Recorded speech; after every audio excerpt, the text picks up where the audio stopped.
Hey everybody, so for dinner today I'm going to make a pasta bake, and I am taking some helpers today, like my jarred sauce. Guys, I just like this jarred sauce.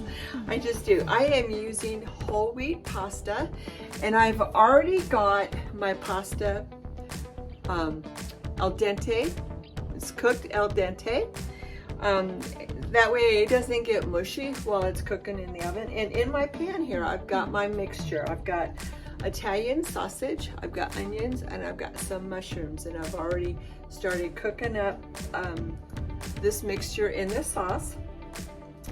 And then I'm using 4 ounces of some cream cheese, just to kind of cream it up a little bit.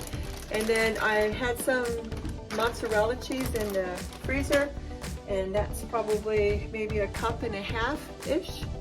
And I'm just going to put this together. Now I'm going to bake my pasta bake in my